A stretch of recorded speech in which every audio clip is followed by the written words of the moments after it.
नमस्कार, जय शिवराय. एकदा कराल तर दररोज बनवाल. अगदी 2 ते 3 चपात्या एक्स्ट्रा खाल. अगदी 15 मिनिटात झटपट आपण पालक भाजी करणार आहोत, तोही कोणताही मसाला न वापरता.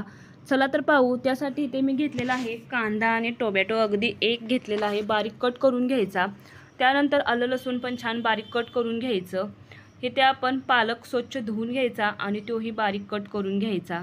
आता आपण इथे डाळ वापरलेली आहे, मसूर डाळ, मूग डाळ आणि तूर डाळ. आता ह्यांचं प्रमाण घेताना मसूर डाळ आणि मूग डाळ ह्यांचं एक सेम क्वांटिटी घ्यायची. 2 ते 3 चम्मच तुम्ही डाळ घेऊ शकता आणि तूर डाळ अगदी 2 चम्मच. अशा प्रकारे डाळ घ्यायची आणि स्वच्छ धुवून घ्यायची ही डाळ. त्यानंतर आपण धुतलेल्या डाळीमध्ये पालक, कांदा, टोमॅटो, आलं लसूण, इथे हिरवी मिरची तुम्ही वापरू शकता. पाणी घालायचं आणि 2 शिट्ट्या देऊन घ्यायच्या.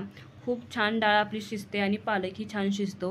आता ह्याचं एकजीव करण्यासाठी एका भांड्यामध्ये आपण ही डाळ पालक काढून घ्यायची आणि मॅशरने नसेल तर तुम्ही पेल्याने दाखवल्याप्रमाणे अशी मॅश करू शकता. अगदी थोडीशी पेस्ट आपण ह्याची केली तरी चालेल. नंतर तडका देण्यासाठी आपण तेलामध्ये जिरे, मोहरी, लाल तिखट, हळद, मीठ, हिंग आणि वाळलेली कोथिंबीर, नसेल तर तुम्ही ते कस्तुरी मेथीही वापरू शकता. अशा प्रकारे तडका देऊन घ्यायचं.